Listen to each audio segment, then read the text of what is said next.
Class में आप सभी का स्वागत है। पिछले वीडियो में मैंने आपको संज्ञा के बारे में जानकारी प्रदान की थी।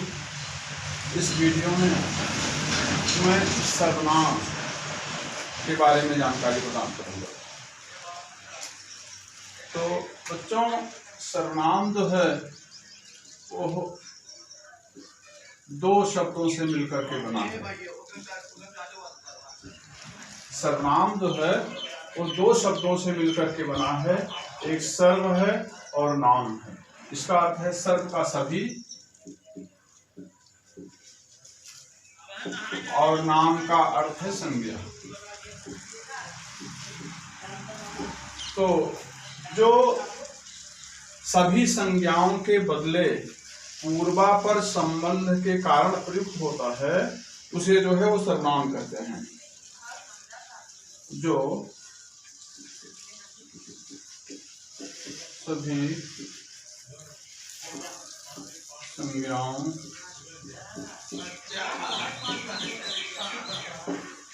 के बदले पूर्वापर संबंध के साथ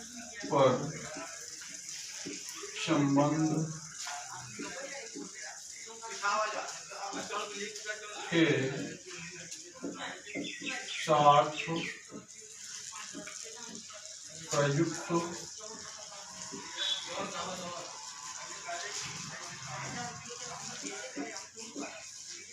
होते हैं उसे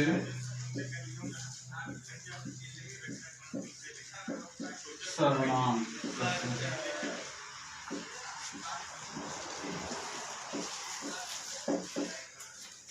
जो सभी संज्ञाओं के बदले पूर्वापर संबंध के साथ प्रयुक्त होते हैं उसे सर्वनाम कहते हैं। तो जैसे भारत में अनेक नदियां हैं, वे सभी उपयोगी हैं।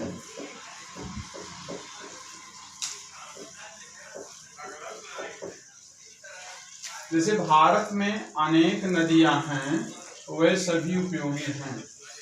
यहाँ पे नदियां, नदी जो है वो संज्ञा है और उसके स्थान पर जो है वो पूर्वापर संबंध के साथ हुए सर्वनाम का प्रयोग किया गया है।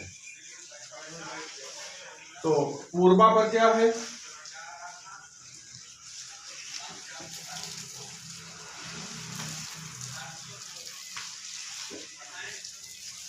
पूर्वापर जो है पूर्वापर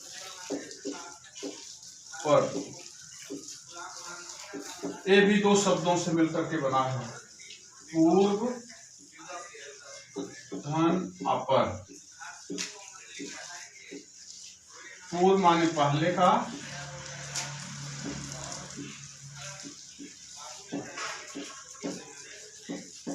और अपर का अर्थ है बाद का।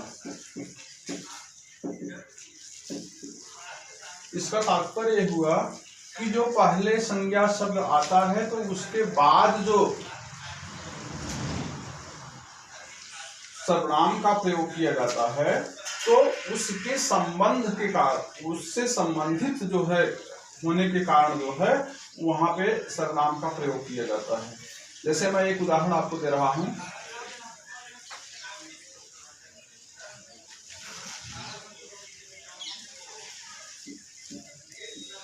मोहन सवेरे मेरे पास आया था।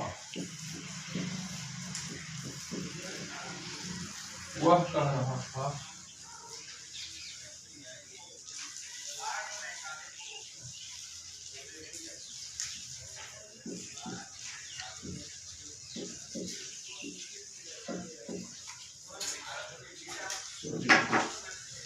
मोहन सवेरे मेरे पास आया था। मोहन कह रहा था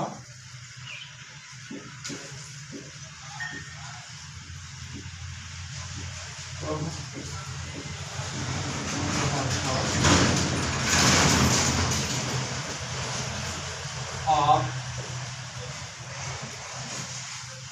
क्या कर रहे हो? मोहन यह कह कर चला गया। अब इस अनुच्छेद को देखिए। मोहन सवेरे मेरे पास आया था। मोहन कह रहा था कि आप क्या कर रहे हो? मोहन यह कहकर चला गया। अब यहाँ पे देखिए, मोहन मोहन मोहन, एक ही अनुच्छेद में, छोटे से अनुच्छेद में जो है वो बार बार मोहन का प्रयोग यहाँ पे किया गया है, तो जो कि कड़कट है, सुनने में पढ़ने में अच्छा नहीं लगता है। इसके लिए अगर इस तरीके से लिखा जाए इसे कि मोहन सवेरे मेरे पास आया था,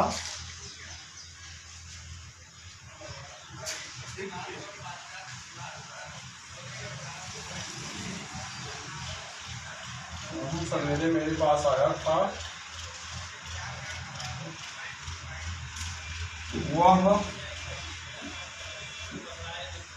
वह कह रहा था कि आप क्या कर रहे हो? वह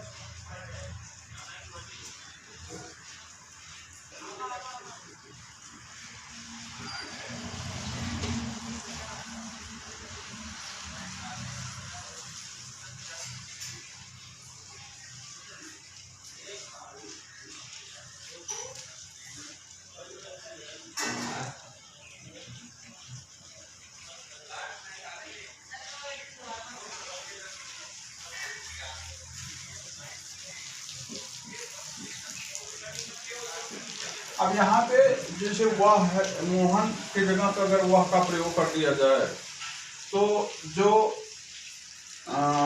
बार बार जो है वो एक ही शब्द का प्रयोग किया जाता है जो कि सुनने में अच्छा नहीं लगता, तो वो जो है उसमें मधुरता आ जाती है। तो यहाँ पर एक चीज हमें देखने को मिलती है कि संज्ञाओं का जो बार बार प्रयोग होता है, उन संज्ञाओं के बदले में सर्वनाम जो है वो प्रयुक्त होता है, और यह जो है संज्ञाओं की बार बार की पुनरावृत्ति को रोकना ही सर्वनाम का कार्य है। सर्वनाम का कार्य जो है वो संज्ञाओं की पुनरावृत्ति को रोकना है, और यह जो है और सर्वनाम के प्रयोग से वाक्य में स्पष्टता, मधुरता और सुंदरता आती है, इसीलिए जो है वो सर्वनाम का प्रयोग किया जाता है।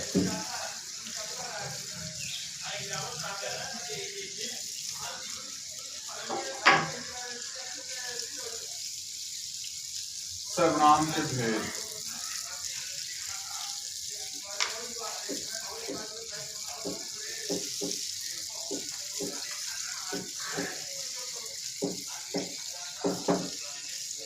नंबर 1, पुरुषवाचक।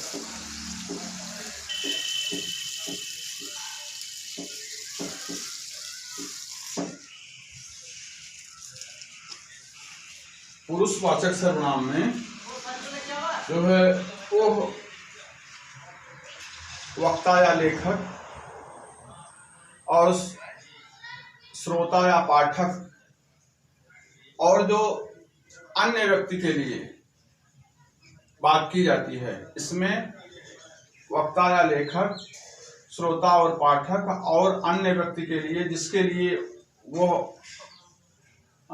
लेखक जो है वो बात लिखता है या कहता है, तो तीनों का प्रयोग किया जाता है। तो वहां पर पुरुषवाचक सर्वनाम होता है। और पुरुषवाचक सर्वनाम जो है वो 3 प्रकार का होता है। नंबर 1 है उत्तम पुरुष।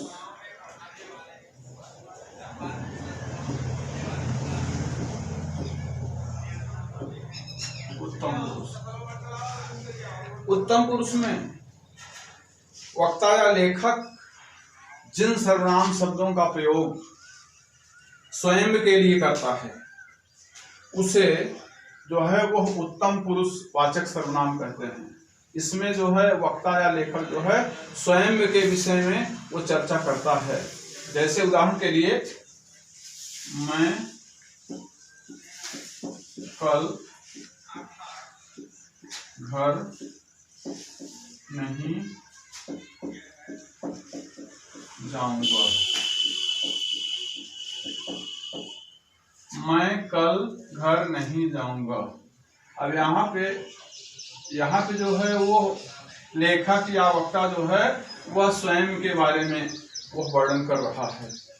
इसके लिए यहाँ पे उत्तम पुरुष वाचक सर्वनाम जो है वो प्रयोग किया गया है। उसके बाद है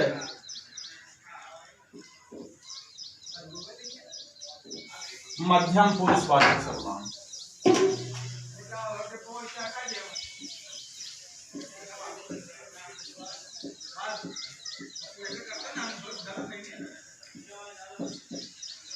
मध्यम पुरुष वाचक सर्वनाम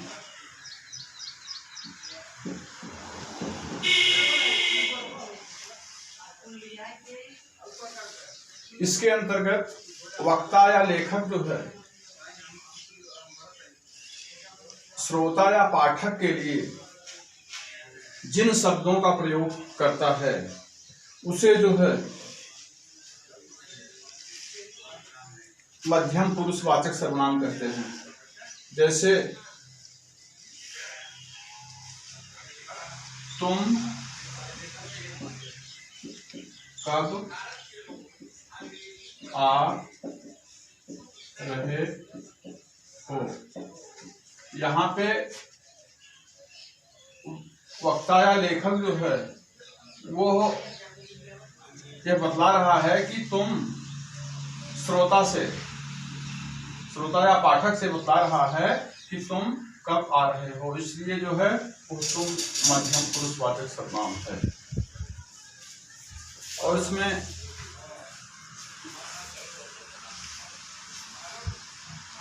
एक और है कि अन्य पुरुष वाचक सर्वनाम। अन्य पुरुष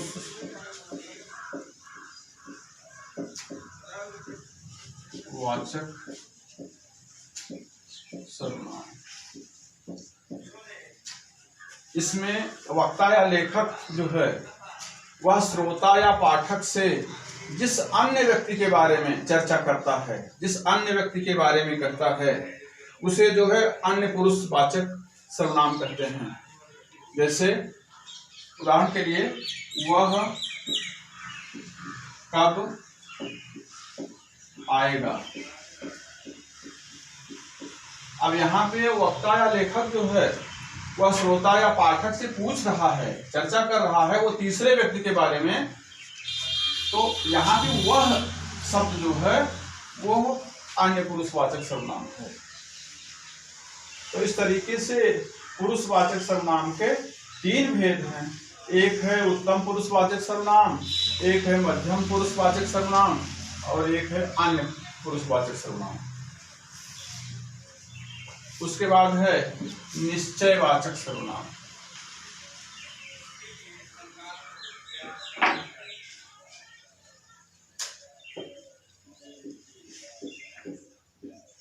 निश्चयवाचक सर्वनाम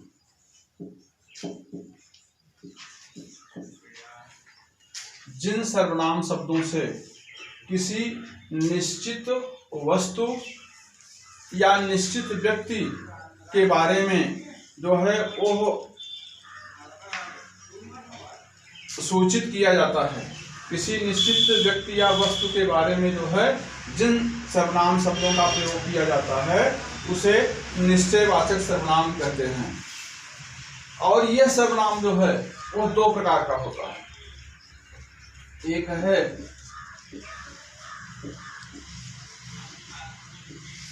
निकटवर्ती सर्वनाम और दूसरा है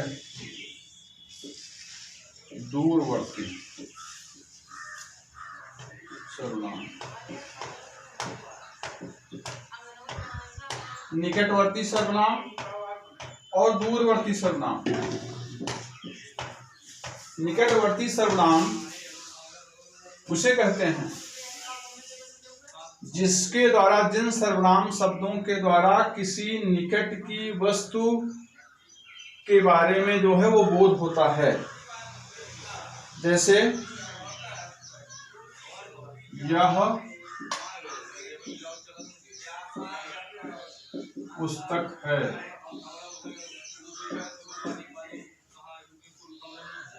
यह मेरी गाय है।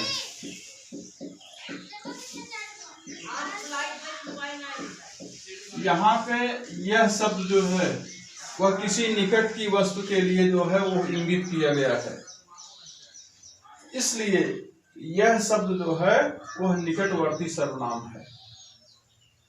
और उसके बाद है दूरवर्ती सर्वनाम। दूरवर्ती सर्वनाम में जो दूर की वस्तुओं के लिए जिन शब्दों का प्रयोग किया जाता है उसे दूरवर्ती सर्वनाम कहते हैं। जैसे वे बच्चे खेल रहे हैं।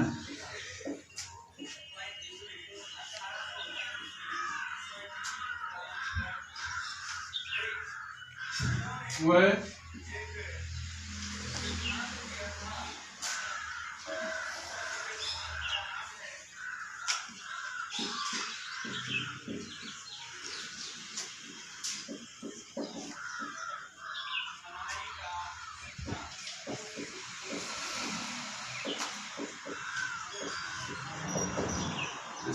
वह बच्चे खेल रहे हैं।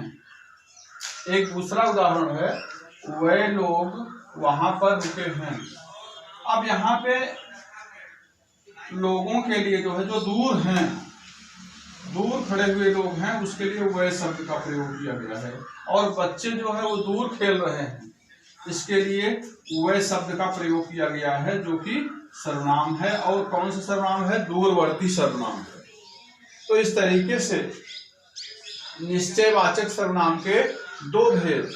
नंबर एक है निकटवर्ती सर्वनाम। निकटवर्ती सर्वनाम जो है वो निकट की वस्तु के लिए, समीप की वस्तु के लिए जो है वो प्रयोग किया जाता है। और दूरवर्ती सर्वनाम जो है वो दूर की वस्तुओं के लिए जिन शब्दों का प्रयोग किया जाता है उसे दूरवर्ती सर्वनाम कहते हैं। उसके बाद है अनिश्चयवाचक सर्वनाम।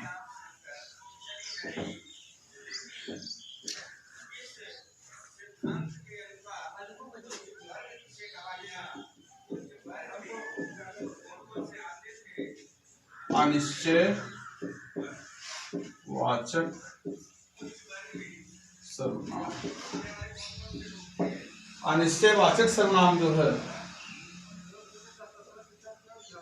जिन शब्दों से किसी निश्चित व्यक्ति या वस्तु का बोध नहीं होता है उसे जो है अनिश्चयवाचक सर्वनाम कहते हैं।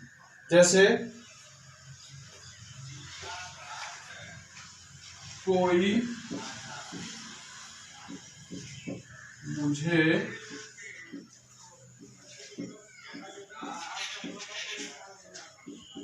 पुकार रहा है। यहाँ पे पुकारने की क्रिया किसके द्वारा हो रही है यह निश्चित नहीं है, अनिश्चित है। इसके लिए यह शब्द, कोई शब्द जो है वह अनिश्चयवाचक सर्वनाम है। उसके बाद जो है एक उदाहरण और है, कुछ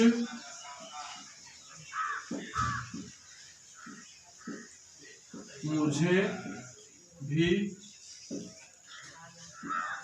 दे दो। अब कुछ शब्द जो है और इसमें जो है ये निश्चित नहीं है कि कौन सी वस्तु है,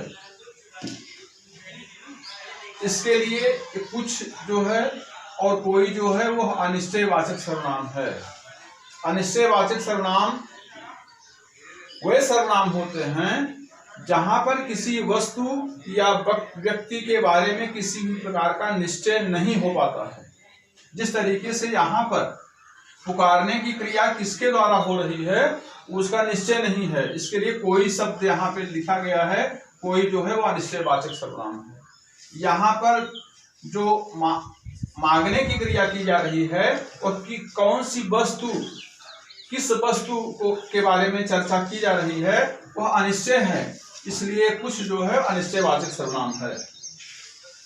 उसके बाद है प्रश्नवाचक।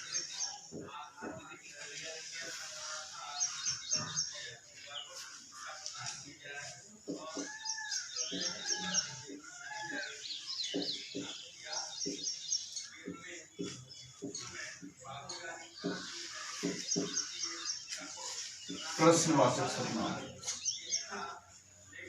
जिन सर्वनाम शब्दों के द्वारा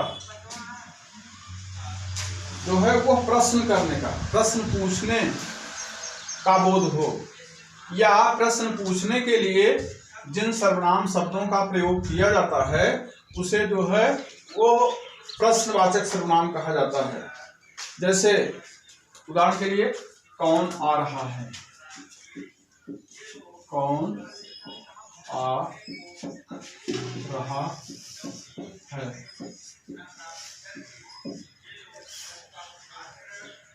आप क्या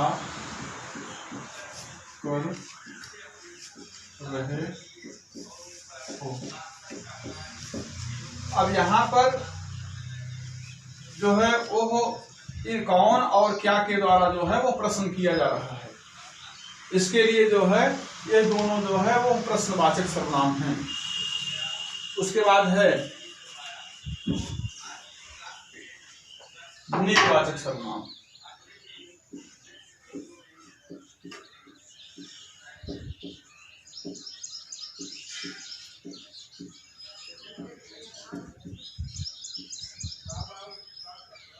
निजवाचक सर्वनाम,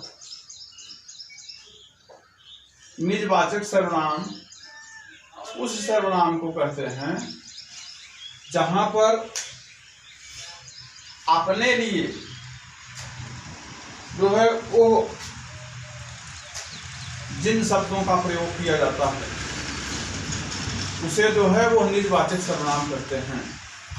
जैसे अपना कार्य,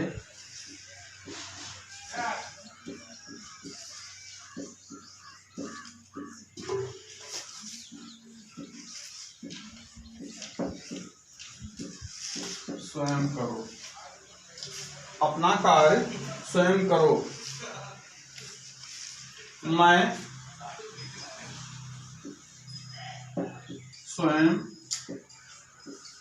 ही आ रहा हूँ। यहाँ पर जो है वो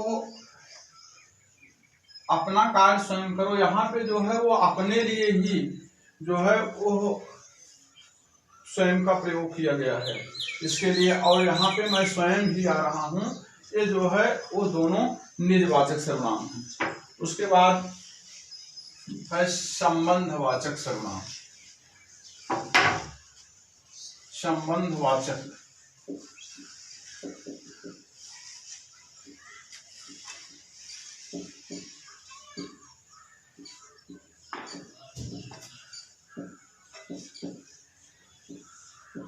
संबंधवाचक सर्वनाम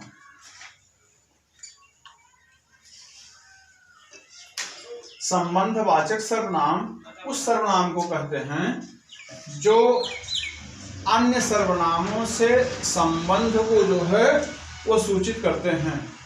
जिन सर्वनाम शब्दों के द्वारा अन्य सर्वनाम शब्दों से संबंध प्रकट होता है उसे जो है संबंधवाचक सर्वनाम कहते हैं। उदाहरण के लिए जो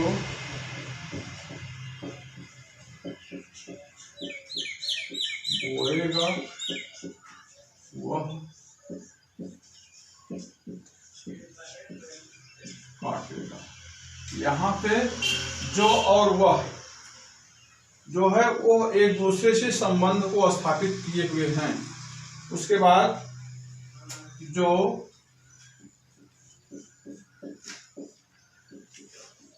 जैसा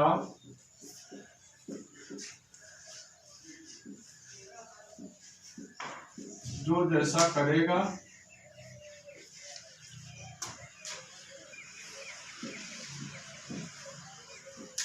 वैसा भरेगा। अब यहाँ पे संबंधवाचक सर्वनाम के द्वारा जो जैसा वैसा, यहाँ पे दोनों सर्वनामों का जो है वो संबंध स्थापित हो रहा है। दोनों सर्वनामों का संबंध स्थापित हो रहा है, इसके लिए जो है ये दोनों संबंधवाचक सर्वनाम हैं। आज के इस वीडियो में बस इतना ही, और अगले वीडियो में मैं एक नए टॉपिक के साथ आपके सबके सामने जो है उपस्थित होऊंगा। धन्यवाद।